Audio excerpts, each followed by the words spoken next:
An army approaches. The gates are open. There are no banners, no drums, and no rush of defenders. On the wall, one man sits calmly, playing music.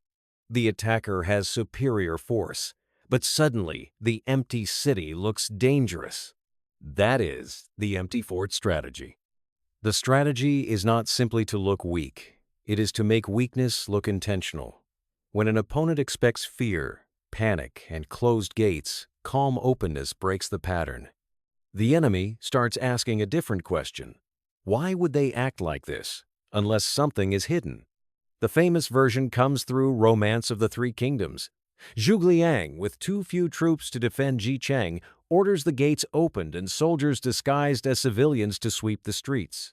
Then he appears above the gate, composed and unhurried.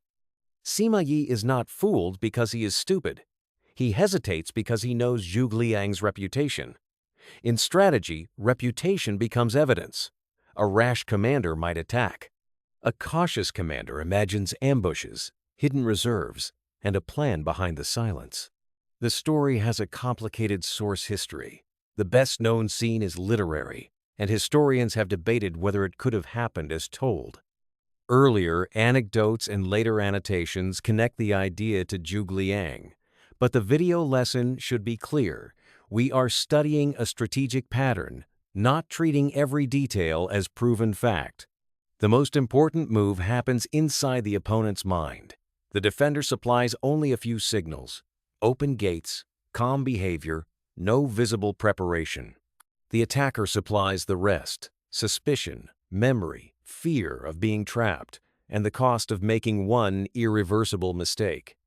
Modern game theory helps explain why the bluff can work. If attacking an actual ambush is catastrophic and retreating from a weak target is embarrassing but survivable, a cautious enemy may choose retreat. The bluff succeeds when the perceived cost of being wrong is higher than the reward of being bold. Chinese historical sources also preserve empty fort-like episodes outside the famous Zhuge Liang scene.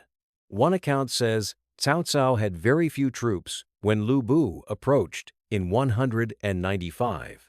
By creating the impression that danger waited behind weakness, he bought time and then turned hesitation into defeat.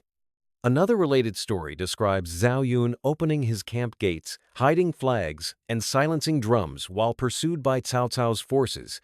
The pursuers suspected an ambush and withdrew. Then, Zhao Yun struck back with noise, arrows, and sudden pressure. The empty surface became a loaded weapon. The empty fort strategy needs three conditions. First, the defender cannot win by normal force. Second, the attacker believes the defender is capable of deception. Third, the visible weakness is strange enough to suggest a hidden plan. Without all three, open gates are just open gates. In modern life, the lesson is not to imitate battlefield deception recklessly. The useful lesson is diagnostic.